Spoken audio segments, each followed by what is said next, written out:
Hi, Stephen here again. What do Mother Teresa, Martin Luther King, Mahatma Gandhi, Bill Gates, Steve Jobs, Nelson Mandela, and Walt Disney have in common?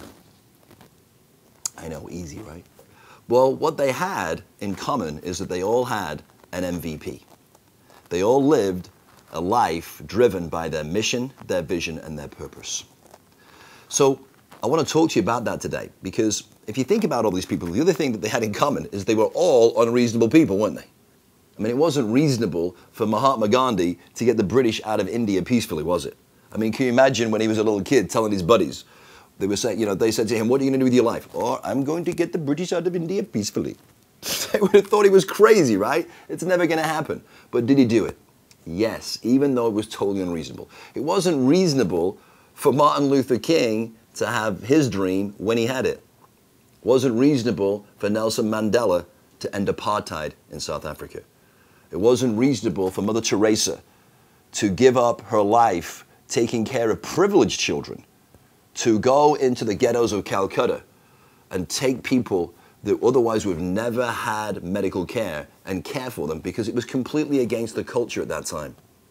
It wasn't reasonable for Bill Gates to create Microsoft, for Phil Knight to create Nike, or for Steve Jobs to create Apple, or certainly for Walt Disney to create a theme park built around a mouse. Come on now.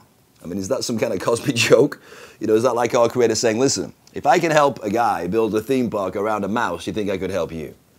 But they had that mission, that vision, and that purpose. So the reason I'm telling you this is because I believe at the very core of my being that every single one of us has a mission, a vision, and a purpose.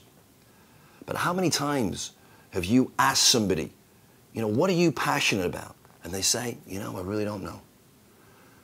My belief is they did know when they were a kid, but life has caused them to forget it. They got caught up in the everyday things that they felt they needed to do, and they've forgotten why they're here. Why are you here? I don't mean watching this video right now. I mean on earth at this time.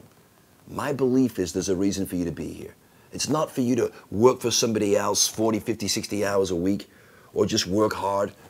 I believe we're all here to serve. I believe we're all given the gifts that we need to be able to be of service to others, and that we can put them together in a mission, a vision, a purpose, that when we do that, it becomes the driving force of our lives, that we have a magnificent obsession that keeps us up late and gets us up early in the morning. That's why I'm here right now, because I have a very clear sense of mission, vision, and purpose, and I want that for you too. A mission is your life legacy. What have you come here to create? What have you come here to leave behind that has impacted the lives of others? Just like Walt left Disneyland and Disney World behind, and it still impacts the lives of others to this day. What is your mission in life? The vision is you got to be able to see it. An athlete can't perform any physical feat until they've seen themselves doing it first. So you got to see it. Use your imagination. Think of this. Everything on the face of the earth began as an image in the mind of somebody. That means we have the power to create whatever we can imagine, but you have to imagine it first. Most people's imagination is taken away from them because they watch television. And so they don't have to dream and think about how they would like their life to be, and they let the television dictate how their life is going to be. So I want you to create a new form of television, where you tell your vision to somebody else, and you let them help and support you in making it real. And the third part is the purpose. That's your why.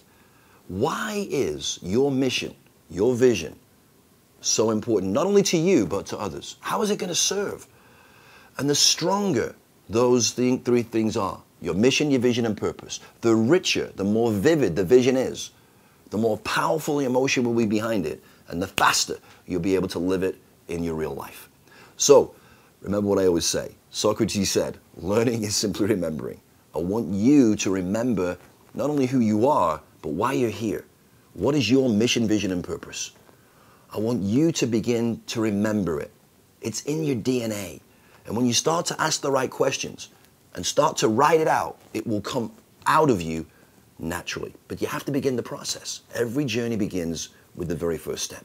Oh, my dare for you, daily active remembering experience, is for you to begin to write your mission, vision, and purpose. If you have challenges with that, send us an email. We'll send you some resources that'll help you get clarity on it so you can begin the process. Write your comments on the blog here.